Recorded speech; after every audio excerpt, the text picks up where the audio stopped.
sige. Ilang taon po kayo, Ma'am Gina? 59. 59. Isa na lang. Isa na lang. Hiwalay sa asawa? Biyuda na? Single po. Okay. Single? Hindi po kayo, Single. never been, hindi ko kayo napakasalan? Hindi po ako nagpakasal. Oo, pero nagkaroon po kayo ng kinakasama, mga anak? Meron akong anak. Pero hindi po kayo nagsama ng tatay? Parang ganun. Ay, isa lang po yung anak? Dalawa po. Dalawa. Matagal kayo nagsama, kung ganun. Medyo. Ba't naman meron po kayong dalawang anak, hindi po kayo nagpakasal sa kanya? Iba kasi yung prinsipyo ko sa buhay. Ano po yun, Kung ma'am? about pakasal. Kasi nung araw, ewan ko kung matatawag na liberated. Ewan ko ba kung tama yung words ko. No? Hindi kasi ako agad sa pagpapakasal eh. Pero paano po ba ninyo nakilala ito si Sir, yung tatay ng mga anak mo? Actually, ano to eh. Sa isang kaibigan, sa isang restaurant. Doon ko siya na-meet. Doon nag-start yung ano namin. Tubong San Jose del Monte po ba talaga kayo, ma'am? Dito po kayo? Hindi, Manila ako, sir. Okay. Tapos, San Pablo ako. San Pablo, Laguna? No, Sampaloc, Manila. Sampaloc, okay. Tapos inirito ng kaibigan mo? Neto, nakita niya ako. Yun lang. Tapos parang ganun lang. Tapos nagkaroon kami ng relasyon, nagkaroon ako ng dalawang anak. Ilan taon po kayo the time nung nagkilala kayong dalawa? Mga teenager lang siguro ako. Wala pang 20s, ganyan, mga... Wala pang 20s. Pero nagkaroon ako ng anak age 23. Nagsama po... 22 na buntis ako, 23. Before 23 nanganak ako. Meaning, nagsama po muna kayo ng medyo matagal-tagal, no? Bago po kayo nagkaroon ng anak. Kita-kita lang, kita-kita. Madalas okay. Pero, ayun na nga, mag-shota-shota lang, magkita-kita hanggang nakabuo. May katagalan kasi ulo ko eh. Kaya ganun lang yung ano ko, mahigpit kasi ang father ko. Bali, ano po, nagtatrabaho na po kayo that time? O nag-aaral? Nag-aaral nung ma-meet ko siya. Samantala siya, nag-aaral din? Hindi po, may maayos naman na siyang trabaho. Mas may edad po siya compare sa'yo that time? Okay. So habang nag-aaral ka, pag may time, kita-kita kayo, ano? Kita-kita. Natapos mo naman pag-aaral mo o nabuntis ka habang nag-aaral? Hindi naman. Okay. Hindi nakatapos. Okay. Naging, ano ba tawag doon? Naging nanay. Naging nanay? Doon nag-start yung, So, yun na nga. Okay na may pagsasama ninyo. Mabait naman. Provide naman yung kailangan. Kaya, siguro, meron pa akong pangarap. Meron kang pangarap. Kaya hindi ka nagpakasal.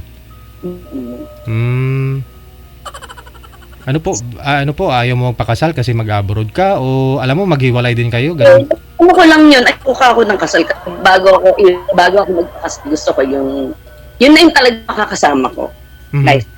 Kasi bali, duda po kayo sa kanya.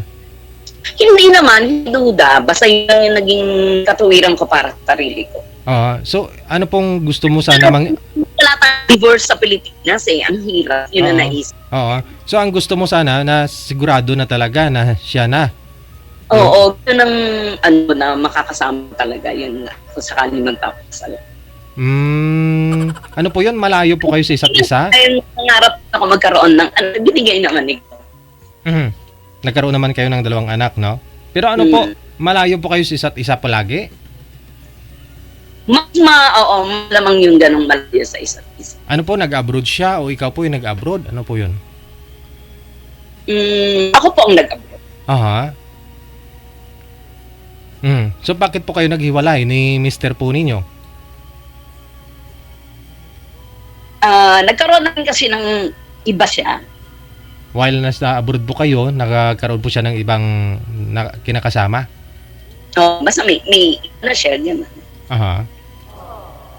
Pero at least, no, ano po yung binahay niya po ba talaga yun, ma'am, sa bahay ninyo? O,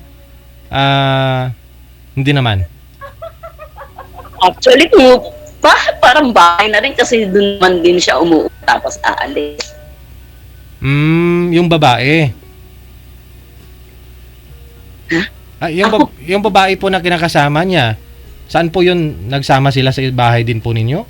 Naging asawa niya.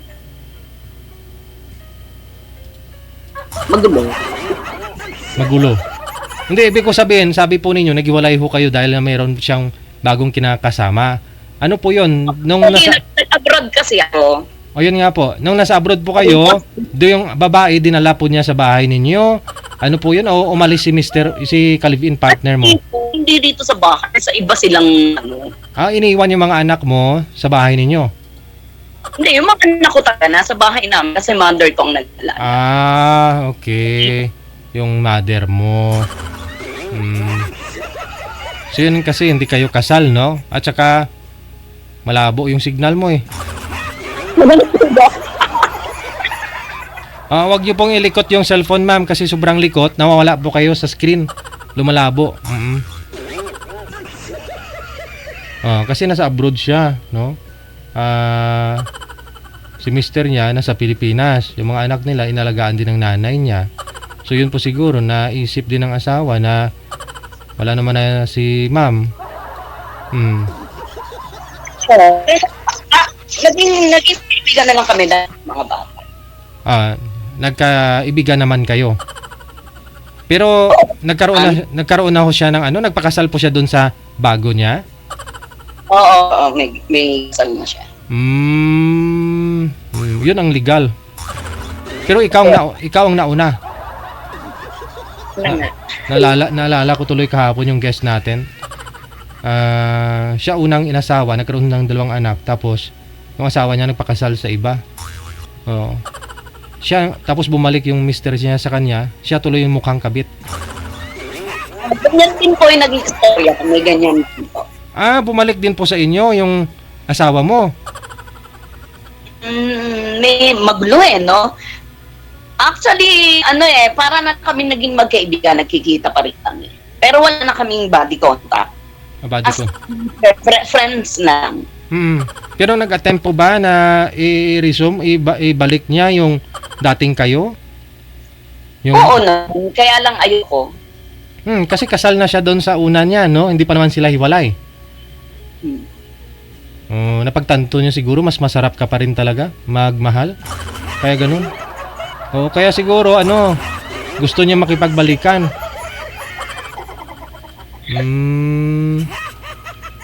Pero hindi mo na rin binigyan ng second chance, syempre hindi naman na kayo kasal. Para saan pa? Yung mga anak mo, di ba? Para magiging worse lang yung yung buhay ninyo. Magulo lalo yun, no? Pero mas maganda, naisip mong sumali na lang dito para hanapan na lang kita ng bago siguro, Fresh talaga. Madalas ko kasi napapanood yung programa mo. Okay. So, ako ng influencer na sabi ko, try ko kaya.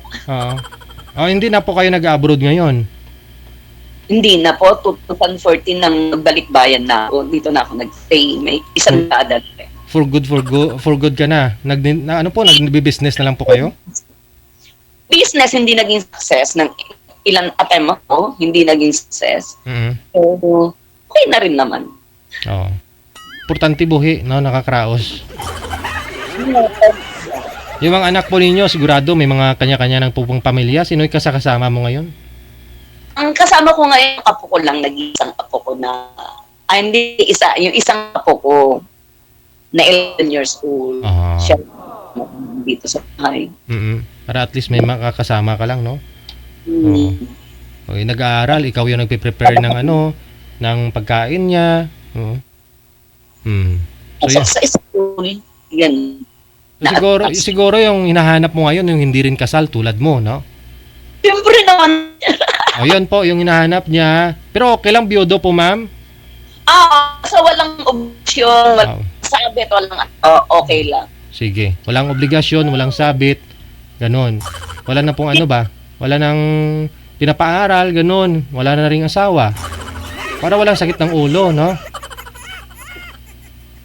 Yung i-enjoy lang namin yung katandaan. Hindi naman ako kayo matanda. Sabi nga ng mga experts dyan yung matanda, yung 80, 90 na. Yung sa edad po ninyo, 50s pa lang, 59 pa lang Wala pang 60, wala pang senior. Marami pa daw mabubuo yan. Mga pangarap ninyo, maaari pa ho ninyo matupad, gano'n. Diba? Nawawala po kayo, ma'am. Nawawala po yung signal ninyo. Yun na lang, ha. Kayo po ang priority namin na isasalang mamayang gabi, no, sa Wanted Sweetheart. Maraming salamat. Si Miss Gina mula sa may San Jose del Monte, Bulacan. Bye-bye. Broadcasting Live.